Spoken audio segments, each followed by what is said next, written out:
You're listening to Slick Talk, the hospitality podcast, a podcast for those who are in and around the hospitality industry who love, live, and breathe what they do. You can join us for candid and unscripted conversations with hospitality experts and founders as we go deeper into their personal stories while they're sharing their triumphs and trials that got them to where they are today.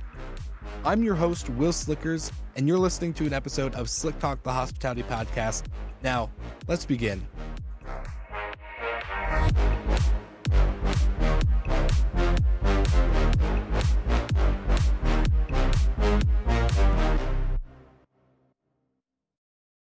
All right, Slick Talkers, welcome back to the episode. Welcome back to the episode. What am I talking about? Welcome back to the show. This is going to be a fun episode, and we have my good friend Connor Cushman, who I actually got to meet for the first time in Nashville at STR Wealth. You came up to me. It was a fun interaction. I didn't get to see much of you outside of that, but Connor, I want to say thank you for taking the time to join me on the podcast today, and welcome to the podcast. Yeah, thanks, Will. It was cool to see how just coming up and saying hi to you at the conference turned into a follow-up conversation, and now this just goes to show that it's worth saying hi to people that you admire or respect, because that's what it was for me. I just have seen you now at 2 conferences in a row and think you do a good job as the MC, and you impressed me, so I just said hi, and it's cool what those conversations can turn into. 100%. And the human connection is super important. I actually even said this on the episode that I told you I recorded this morning. It was like, lesson learned for myself and for my listeners is that, don't get in your own way. If you want to record with somebody, if you want to do this, like, just make it happen and say it. Even if you think, oh, they're on a ton of podcasts, or man, they're probably really busy with this project, or like, just get out of your own way, do it, put it out there, see what happens. Cause that's what happened with some other things anyway. So I like that you took action. So Connor, I want to jump into your background. You know the show, the listeners know. I love to set the the table in the context of kind of like where you came from before getting into short-term rentals or even hospitality as a whole. I know you are more on the real estate side too. You get to help buyers and sellers within your perspective areas. So I would love to kind of get your background. Let's jump into it. All right, Slick Talkers. So sorry to interrupt, but obviously you know what to expect when you listen to an episode, and that's for us to give an amazing shout out to our amazing partners. And one of those amazing partners is Minute. We've been with Minute for a while, and we use them in all of our vacation homes and recreation vacation rentals. So every home gets a noise sensor. And the reason why we do this is because, one, it's 100% privacy safe. And with the whole Airbnb banning indoor cameras, which again, if any of you used them, shame on you, don't have indoor cameras, get Minute, replace that, have it be privacy safe, where it only measures decibel levels. And that's super important because you're not recording conversations and eavesdropping on your guests. You're just measuring noise. And that's going to be so helpful for you and your team, because then you're going to be able to decide when parties are happening based on decimal levels and alerts from Minute. On top of occupancy, you could tell how many cell phones are connected to the Wi-Fi. All these other things are happening inside the home that really prove a case for parties. And maybe even when your home's unoccupied, when things go wrong, someone breaks in, something happens, right? You'll be able to have the proof and the knowledge of understanding what's happening inside of your property without actually being creepy and weird by spying on your guests and your team. So get with Minute, grab the link in the show notes, make sure you grab the special offer. And if you have more than 10 homes, guess what? Reach out to them. They're going to take great care of you. Let them know that Will from Slick Talk sent you, and they're going to have you all set up. So thank you, Minute, for sponsoring this episode and for this show. We love your partnership. And of course, like always, we're back to the episode. Yeah, so I would consider myself, for your podcast and listeners, like kind of a baby in I hardly even claim the hospitality industry because I'm like an STR guy, right? And as I listen to more of your episodes, which is, your podcast is kind of new to me as of the last few months, but I've been absorbing it all, and my eyes have been opening to what else is going on in the industry. So that's been really cool. But I jumped into the short-term rental space in 2020. I got into real estate, to your point, in 2019 as an agent first, but backing up a little bit, just I won't go back to my birth, but I did, study marketing and entrepreneurship in school, did a lot of entrepreneurial type things, but didn't grow up thinking that I was going to do startups or self-employed life. I had a path towards a 9 to 5, right? Was kind of the path I anticipated I would head down. So as I left school, I actually found myself in a very competitive, desirable tech sort of career path that was great and exciting. So I started my career at LinkedIn in a rotational program. And before that had been in this kind of selective internship process with them. So I lived in New York City, worked in the Empire State Building as an intern, and then converted to a full-time program in San Francisco. So living the tech sales dream, and was just very spoiled in that career path.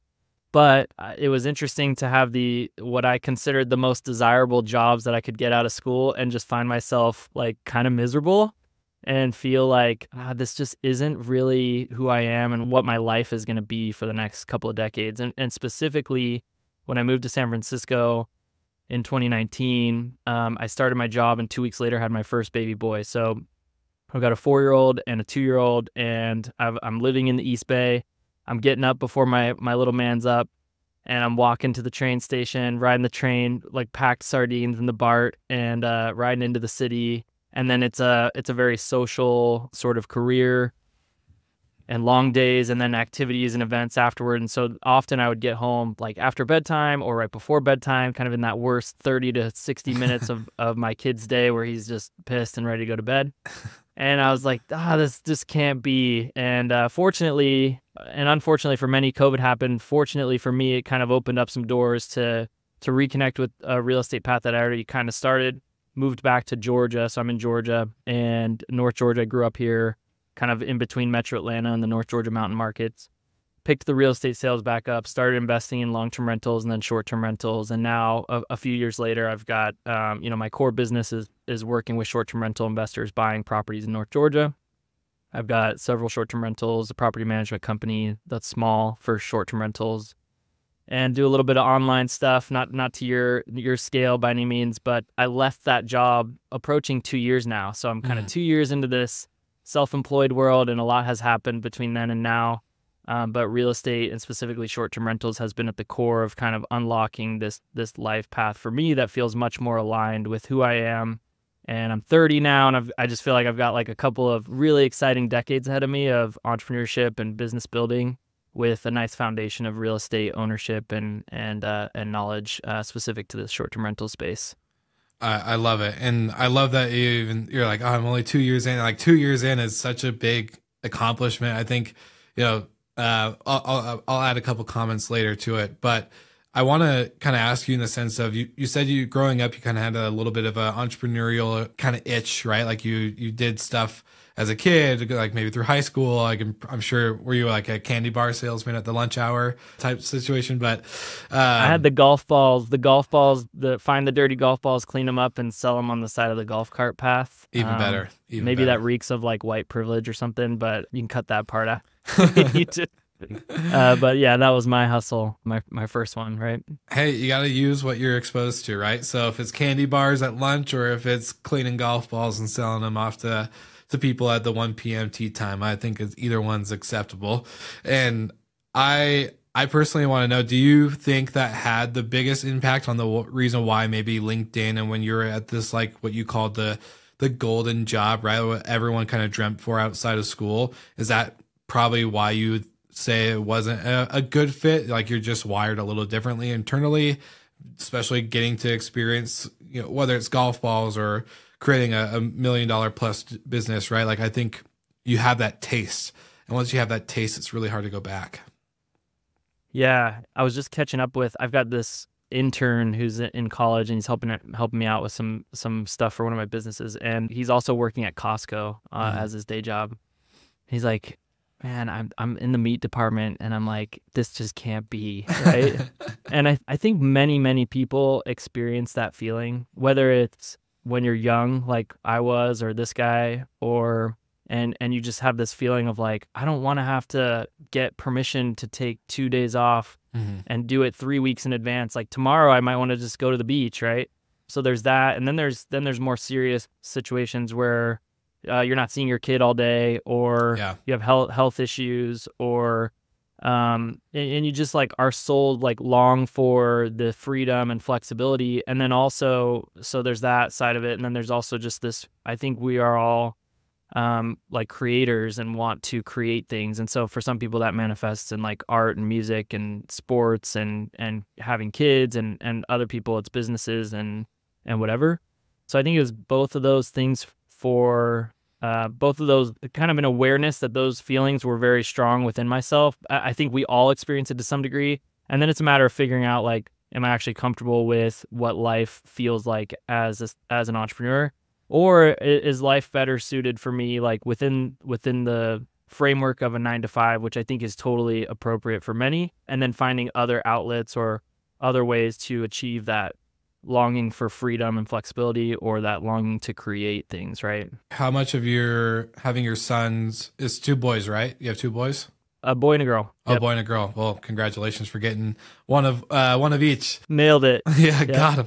How much, like, not, seeing your son in the earlier days, like when you get home right before bedtime, like how much is that is top of mind for you when it comes to even being self-employed? Because I know for myself that when I quit my hotel job and went full time, like was like, all right, I'm working for myself. And, I thought it was going to be this whole, like, I could take a week off and nothing has to get done. And then, whatever. But obviously, like, reality shifted. I can get so consumed still, even to this day as a self-employed, where like I'm at the office at 6 a.m.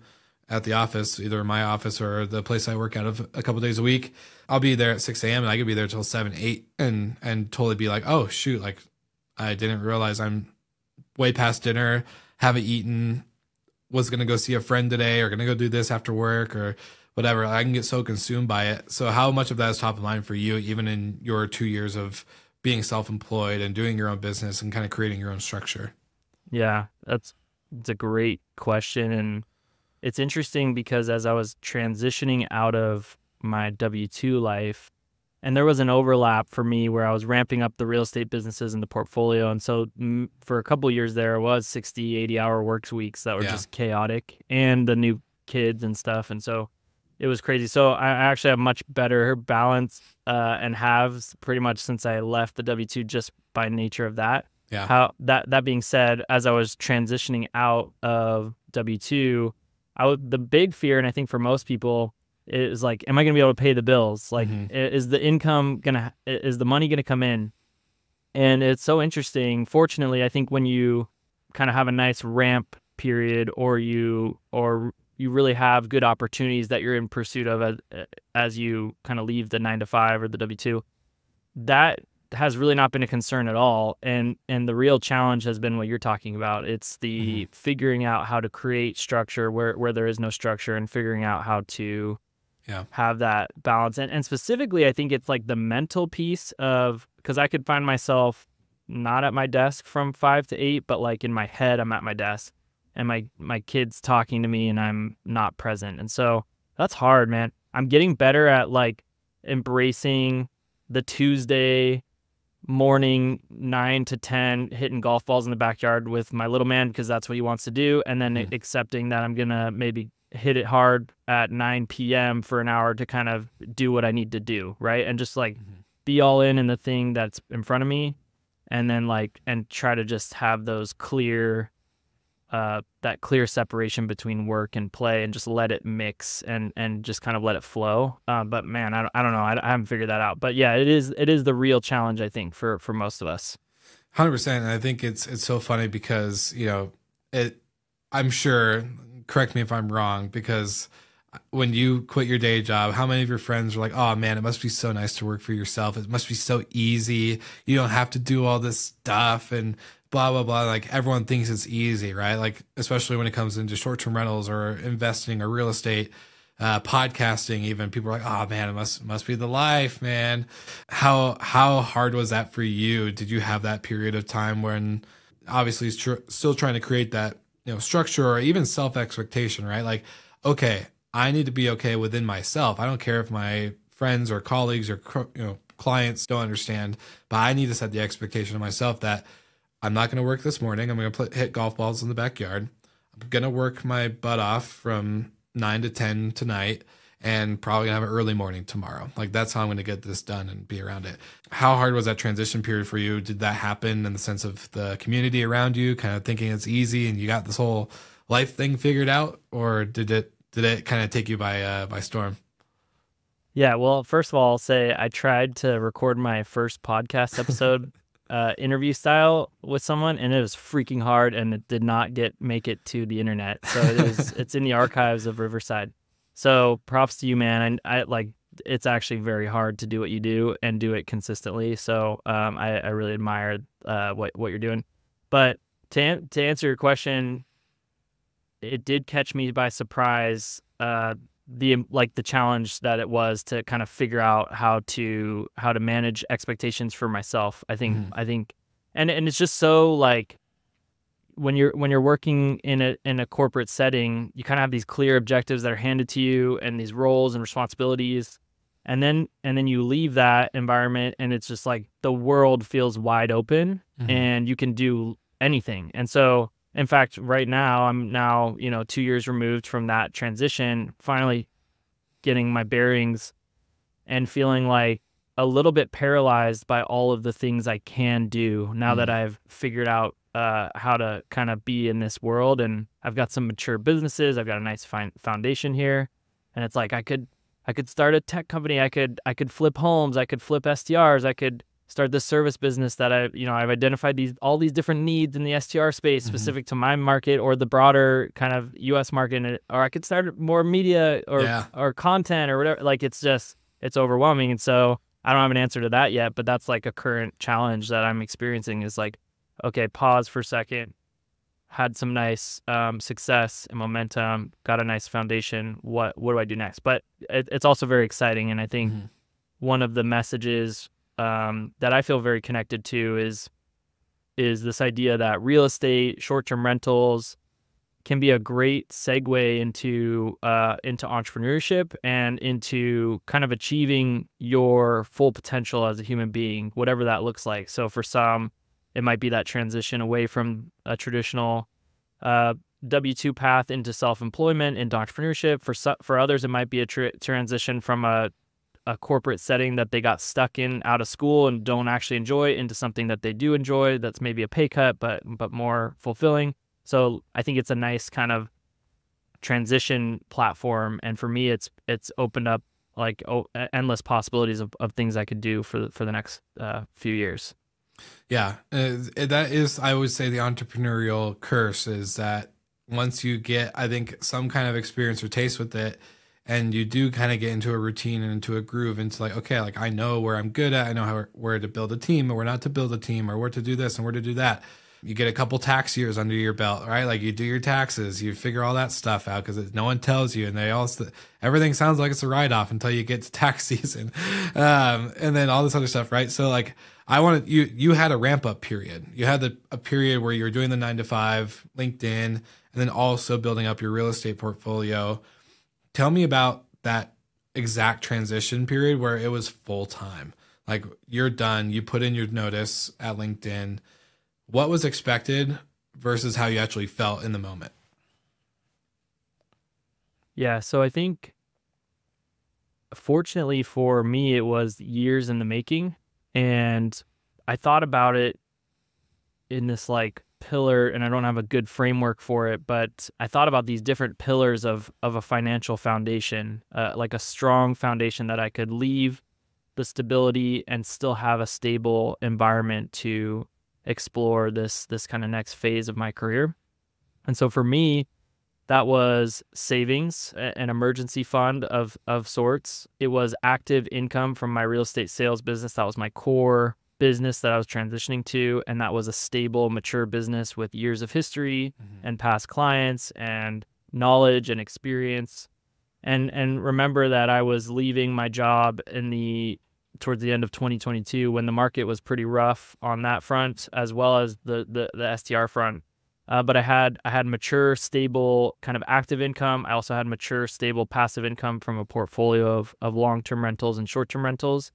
And then I also did things like I understood, to your point, taxes. That's a huge financial lever to pull. I understood what my tax situation was. I understood what my health insurance playbook was going to be, because that's a big one. And then I had access to lines of credit. So in addition to my cash reserves, I had tapped a HELOC on one of my properties. So I had given myself 1, 2, maybe 3 years of runway, and my family operating expenses were relatively low, right? So that it's this like, 50-part playbook of a foundation that you can then kind of step onto. And so my expectations were that I would have this feeling of confidence that I had as an investor and as an agent. I never operated with commission breath because I didn't need the commission, right? So like I had great income, I had the investments, and so transitioning out of the W-2 as my backdrop, I didn't want that to change, and it didn't. And then I didn't make investments out of desperation. It was calculated and slow and thoughtful. And I also never had to, I had a nice foundation of reviews on all my short-term rentals, right? So there was just this like nice foundation across the board, and that creates confidence. And a thought that I kind of had going into that process is like the idea that if you are excellent or great at the thing that you do, you naturally have freedom to work with the people you want to, and to treat people right because you have profit margin. So if a guest has an issue, I can take care of them. I can be proactive and maintain that positive experience in a healthy business, right? So the greatness, the excellence creates that kind of freedom and stability. I love it. And so I want to ask you the question now. You actually own and operate your own short-term rental properties. This is a hospitality focused show. So like, obviously it's hard not to talk about operations and stuff, but what was your kind of first soiree, like interacting with guests and like scheduling cleaners and doing all the stuff? Did you feel like you had a good sense of like where to start, or did you just kind of like, was it like throwing spaghetti on the wall to see if it stuck?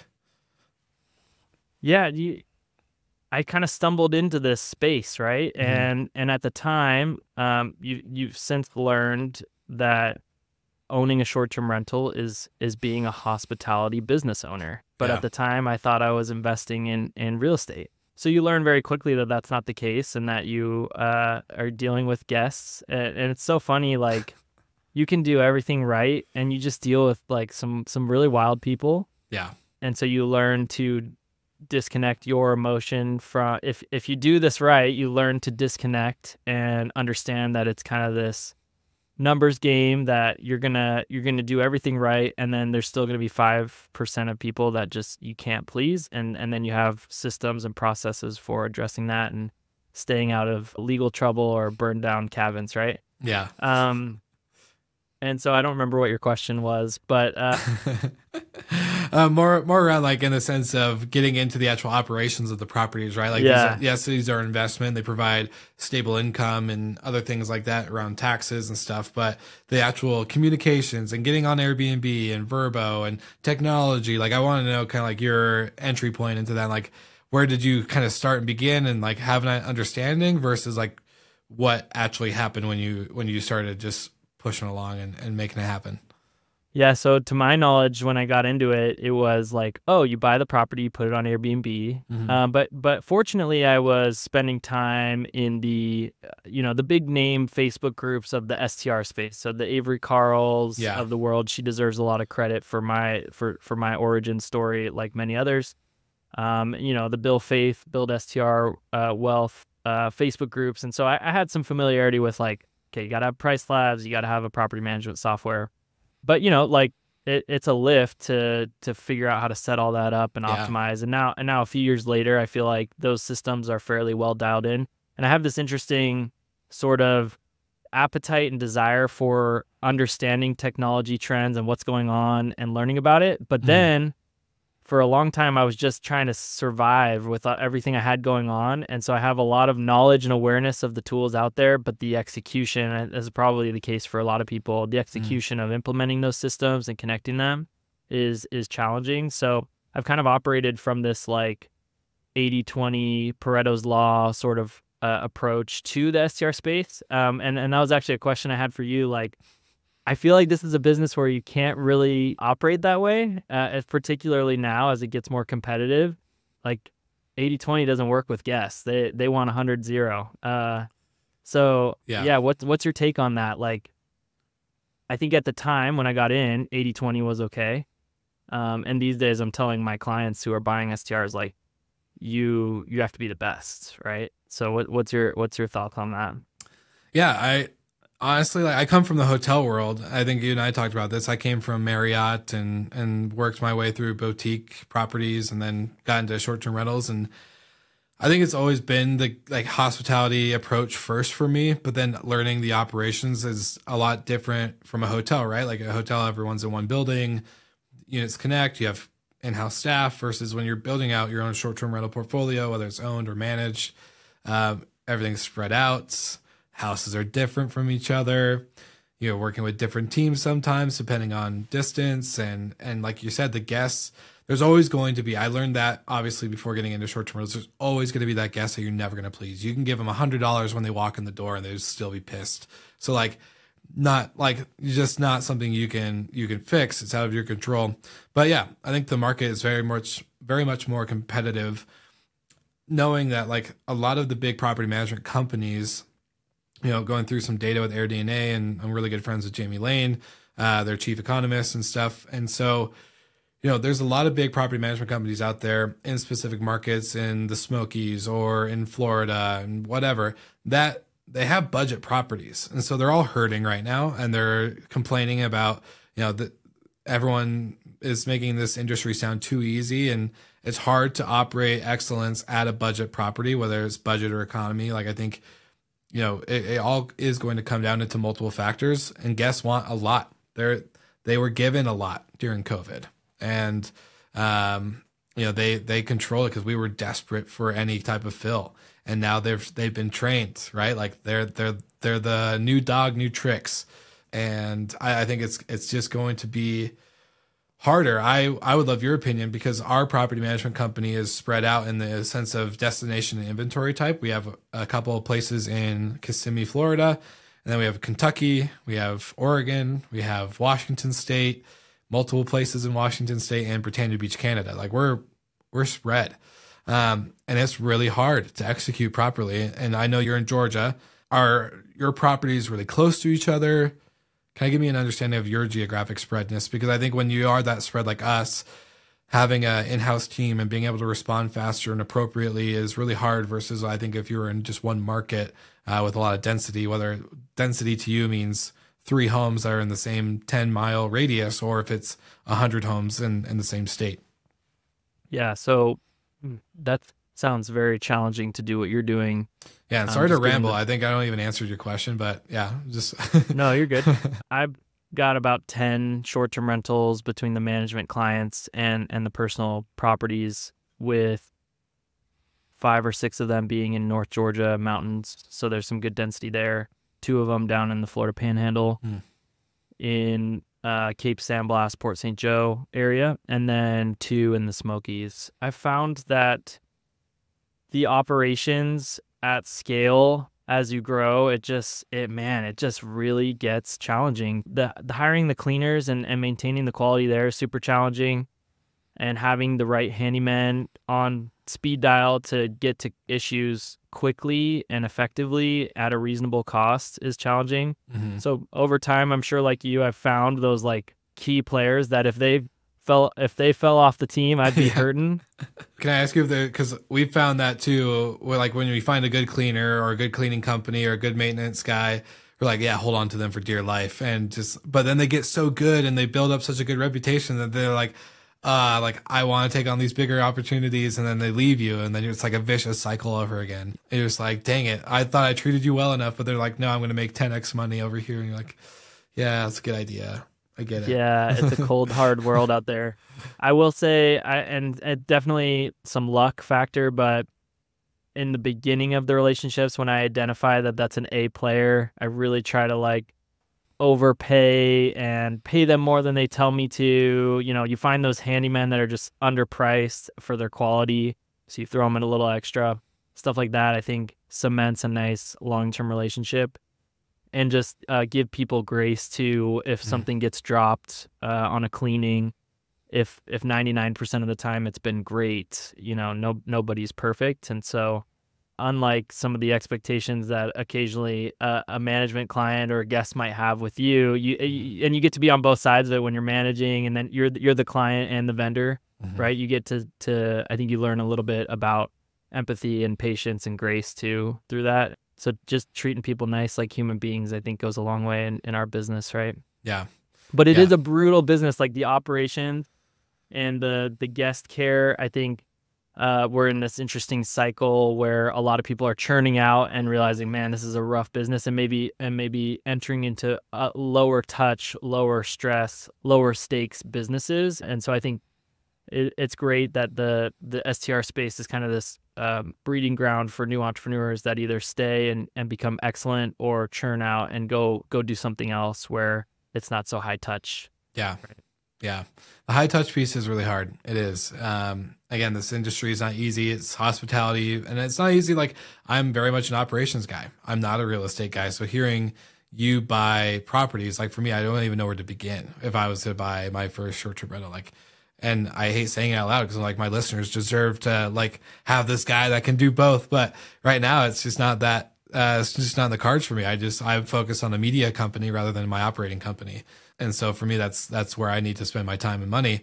But I think I don't know, it's just got to be such a different approach when you own the asset itself. And then like, you don't have the owner, you are the owner and you're managing it. Well, dude, let's get you one. I mean, the tax benefits, the cost segregation studies, dude, like we gotta get you one. I'll come out to the Georgia mountains, we'll be neighbors. Let's do it. Let's get it done. Yeah, it is nice though to be, I think it's just a different dynamic when you're the owner of the asset, and you get to see the appreciation and the principal pay down and the core fundamentals of why you do real estate. And then layer on top of that a really nice cash flowing business of short-term rentals. It's beautiful. So no one's surprised to hear that on this podcast. So all right, Slick Talkers, sorry to interrupt. Halfway through the episode, you're making it through. Thank you so much for tuning in. And Hostfully has been a partner and sponsor of this podcast since the very, very early days of 2020. That's going on almost over 4 years. We're so thankful for their partnership. We use them for our vacation homes. Obviously, it's so important to have a hub. Everything that you need to know about your property, from reservations and calendar management to then, of course, how do you manage your connections with your other suppliers like Minute or Wheelhouse or whatever technology you use behind the scenes. Hostfully has the hub for you in order to make sure that you're managing your properties with ease and, of course, within one platform. Not only do they have great connectivity partnerships with other vendors in the industry, they have great distribution partnerships. So channels like Airbnb, Booking.com, Vrbo, you name it, they're connected. Homes and Villas by Marriott, pretty cool channel. You can't go wrong with their connection and distribution hub, but also, let's be honest, we're always on the go, and having the Hostfully mobile app to manage our vacation homes and any kind of emergency communications or extra pieces that we need to know is super crucial. So grab the link in the show notes, make sure that you connect with Hostfully today, and they'll take great care of you. Will from Slick Talk had sent you. Let them know you're going to get a special offer as well in the link in the show notes. Now, like always, we're back to the episode. Thank you guys so much for tuning in, and thank you to Hostfully for sponsoring this episode and for the podcast in general. We love your partnership. Thank you guys so much. And now back to the episode. Yeah. Can I ask you, I always like asking people that left a W-2, whether they came from a traditional 9-to-5 or even for yourself, you coming from LinkedIn.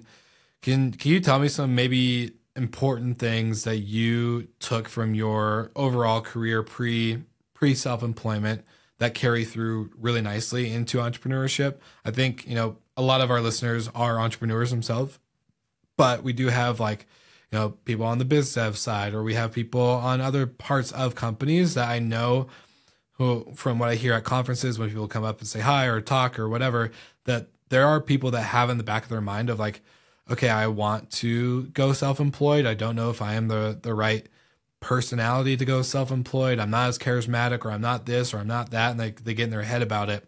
But I think there's so many gifts and skills and lessons I learned from my jobs that carried over really nicely into entrepreneurship that you just kind of got to lean into a little bit more? I would love to know what those kind of characteristics or even lessons learned along the way that you've really leaned into with your journey. Yeah, I would say it's interesting how many people you communicate with in the real estate space that just lack professionalism or good communication skills. And there are, as frustrating as like business jargon and corporate communication can be at times, there are some really good lessons learned there that just make you shine in an industry like real estate sales, for example. Like it's so evident the difference. Someone who kind of has that corporate background and transitions into that world. And same with short-term rentals, where the ability to communicate with guests, it's shocking to me. You know, you spend some time in the Facebook groups and you see some of the ways that owners communicate with guests, and it's like, wow, Whoa. like shocking. Like I wouldn't even consider that. And I think you just learn how to be a little more professional in all your communication when you have that structure.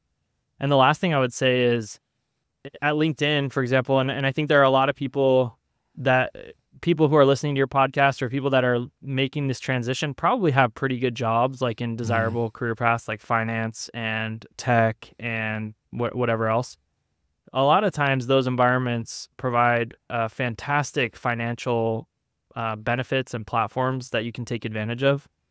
And so not looking at the time spent in the W-2 as time lost, but time kind of building that ramp, I think is the right way to think about it. And rather than spending that extra 15 minutes on that pointless side project to like get a high five from your boss, you spend that extra 15 minutes like digging into all the company benefits and resources, the 401k matches, the stock purchase program benefits, the free LASIK surgery, the dental coverage, all the stuff that at a lot of these tech companies you have, or the paternity leave, like that was huge for me.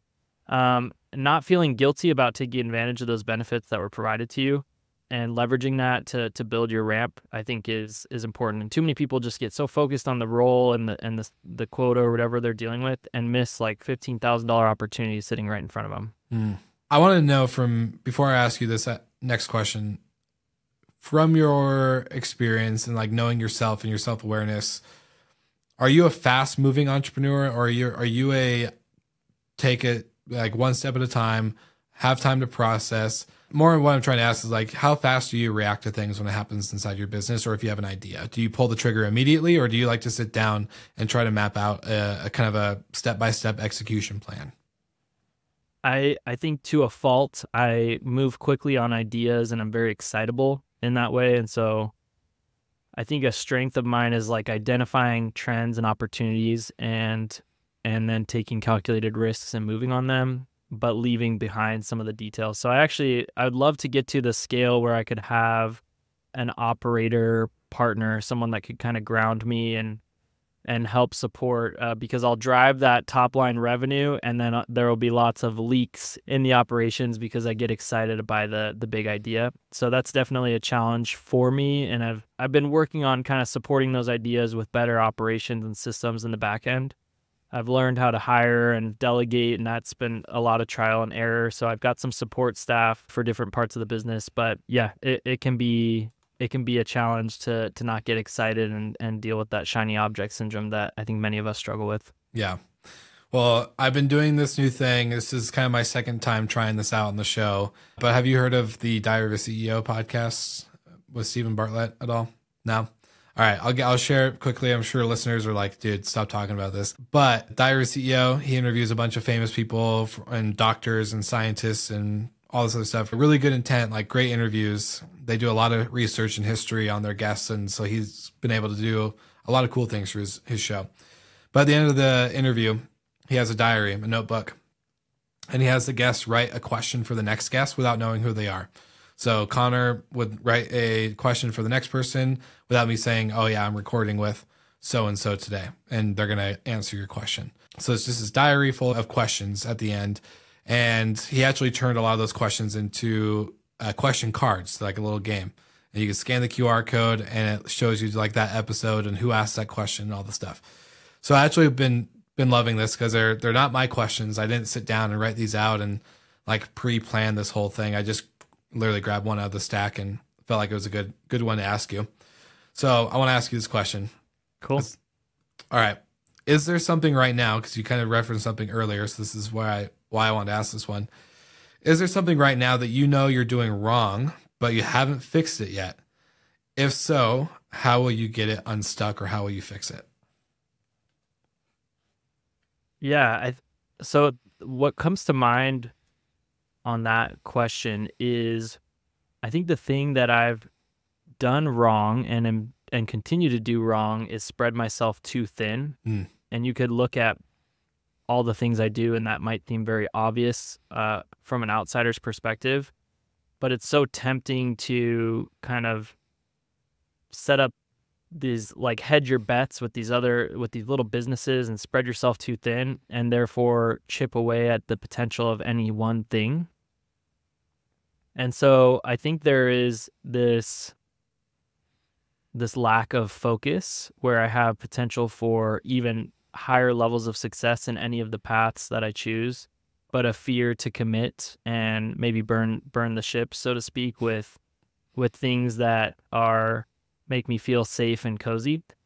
And so I think the path to getting unstuck there is spending more time looking at the desired end state and finding ways to pause. And I think that can be challenging with the nature of the STR or real estate industry.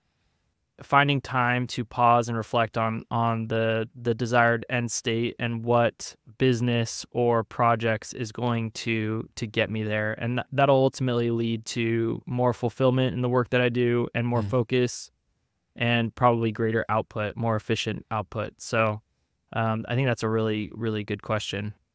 It's a tough question to ask, and I know it's not an easy question to answer. So thank you for, actually sharing something and be like, oh, I don't know, I can't think of it. No, I think it's a hard question if you look at yourself, like, right, we don't want to admit that we're not doing things right.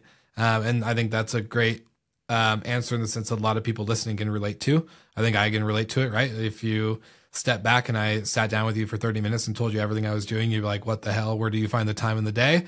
Like, literally got a text from Mark Simpson today on WhatsApp. He goes, dude, exclamation point, I was just talking to so-and-so and they told me that they're working on something with you, ... How do you have time to sleep? And it's just like these things that I think you can get so caught up in. And it could be a strength or a weakness, however you want to look at it. But I think based on the person, it's based on your personality and your perspective. But I want to actually ask you some different questions too, in the sense of fatherhood, right? I'm not a dad. I'm not a husband. I eventually, never going to say no to that part of life in that chapter.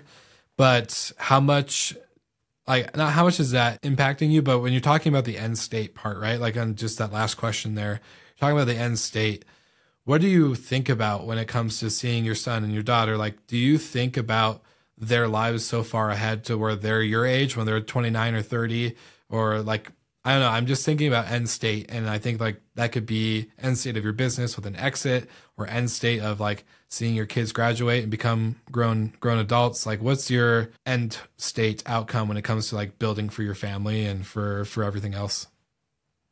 Yeah, well, first of all, I've heard you like ask questions like this on some of your other episodes, or you have this orientation towards like family.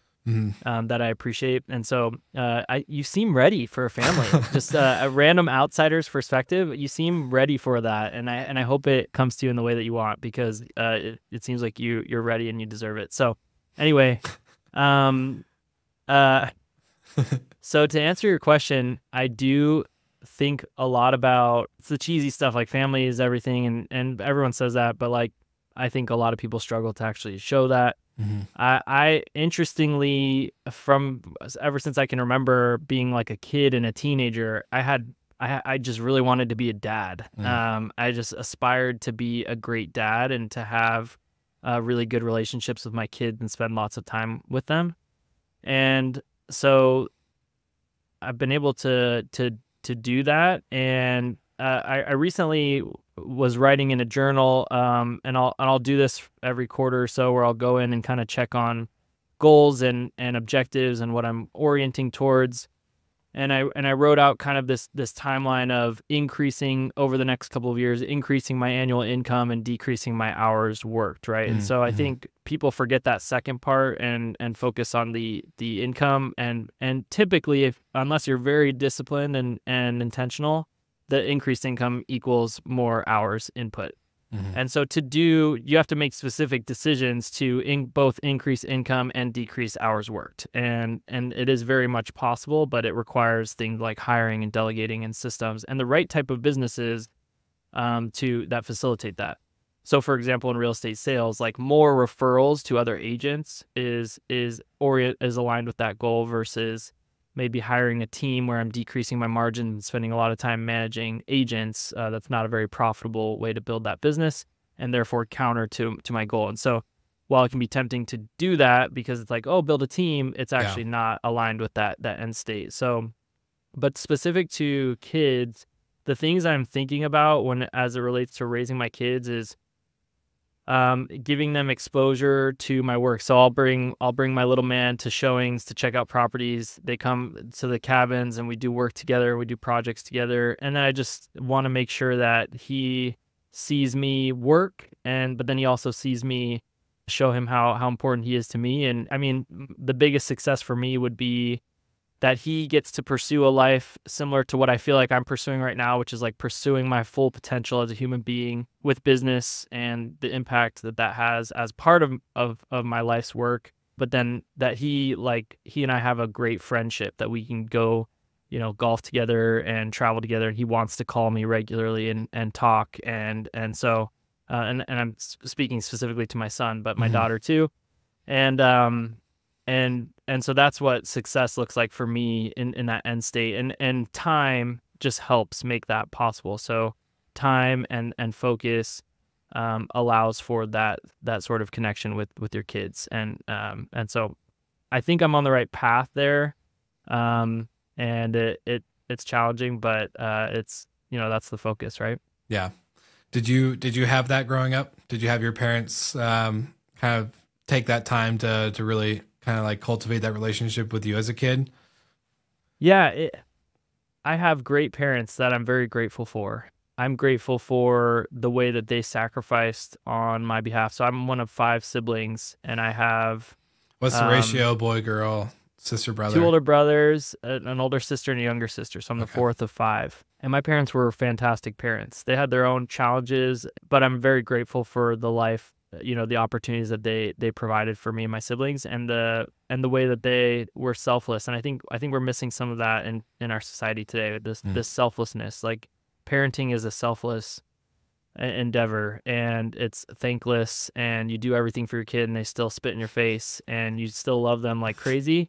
Yeah. And it still is amazing. And I'm a believer in the 10 commandments and the teachings of Christ and the commandment to honor your father and mother. And so I think there's this connection. What that really is a connection between generations, honoring your parents for what they did for you, and then trying to do better and take the good and the bad and pay it forward. And hopefully children choose to honor you. And honoring your parents, I think, is giving them grace and appreciating the good and trying to root out the bad and not pass the bad on to your kids. So doing my best with that. It's hard. It's really, really hard, but it's awesome. I wouldn't change it. Hopefully have a couple more kids too. Amen. I was going to say, I don't know. I'm going through this weird period of my life where I'm almost 30. I'm not 30 yet. I'm still 29. I think the older I'm getting, and especially getting into my 30s, and then thinking about the future after that, right? 40s, etc. I was also very blessed to have like the family that I had. And I don't think I appreciated it as much until now. I'm starting to see like, okay, my parents are getting older. I have tons of nieces and nephews. The oldest is 19 to the baby. She's like 4, right? So it's seeing them be great grandparents to the nieces and nephews. And then like thinking about your childhood, I think I'm starting to appreciate them more the older I get, basically, is what I'm trying to say. Is, did you have an appreciation and like the mindset of honor your mother and father at a young age, or did this kind of come through parenthood yourself? Kind of, I don't know. Would love to know where your head's at with that.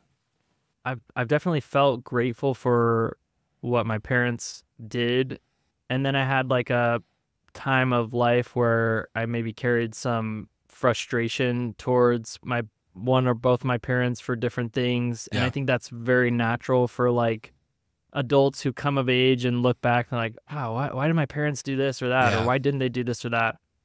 And then you kind of move past that. I just turned 30, so I kind of know where you're at.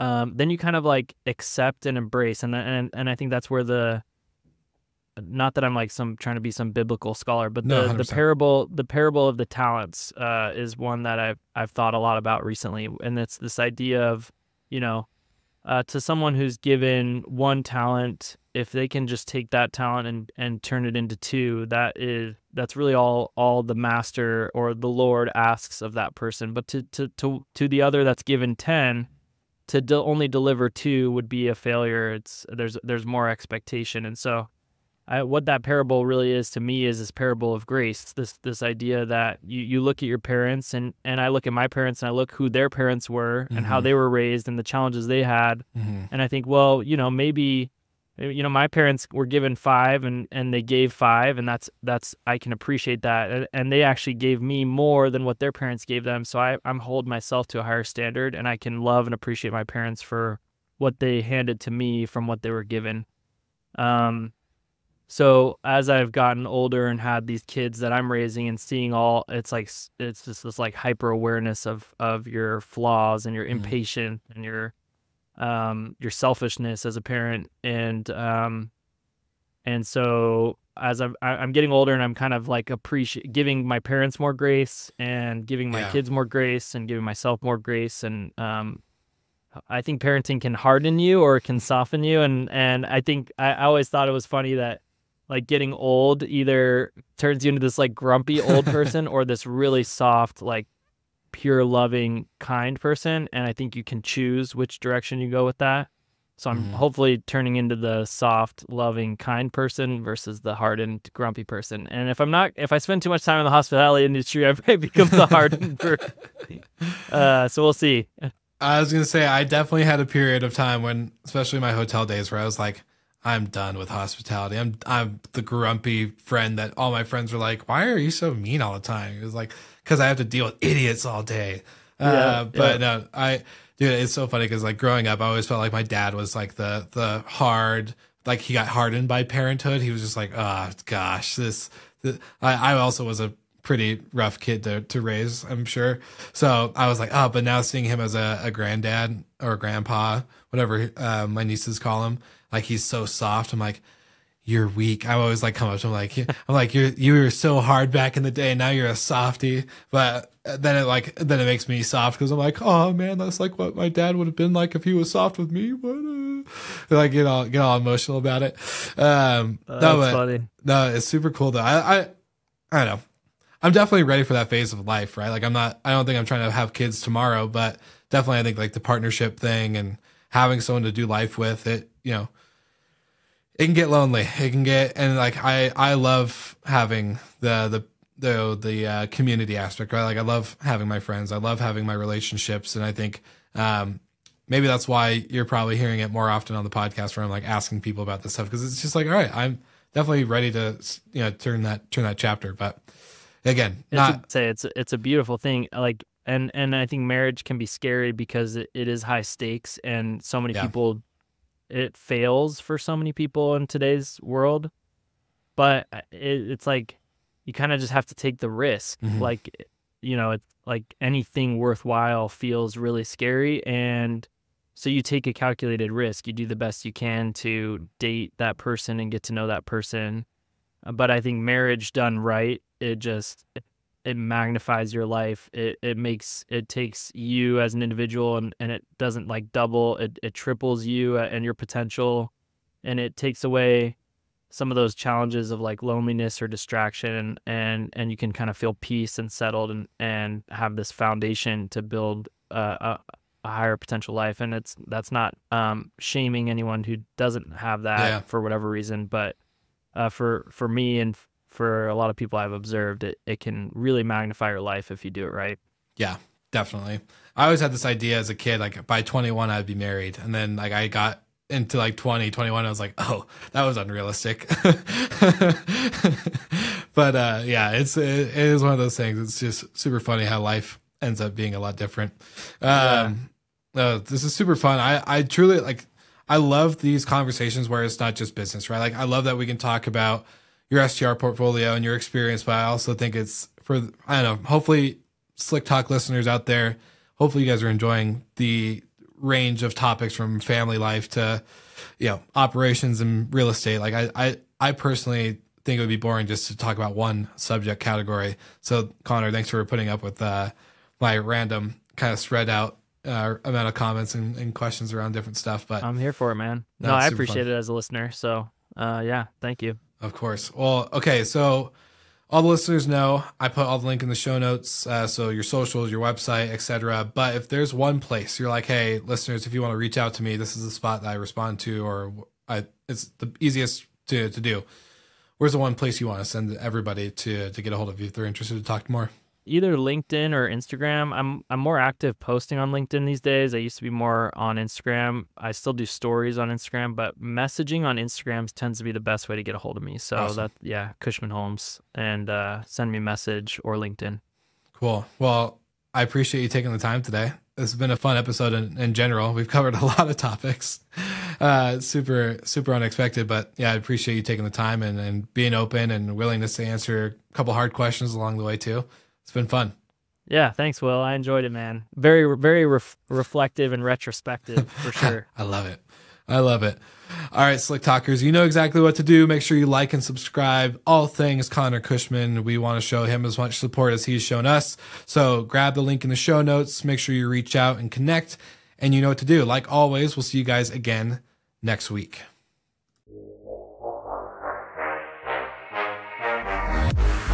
Thank you so much for listening, and thank you to our show partners for making Slick Talk, the hospitality podcast, possible. We hope you enjoyed the show, and we would love to connect with you outside of the podcast. So you can follow us on all of our social media channels for daily hospitality content, or find us on slicktalkthepodcast.com. And don't forget to rate, review, and subscribe so you never miss an episode. I'm your host, Will Slickers, and we will see you guys all again next week.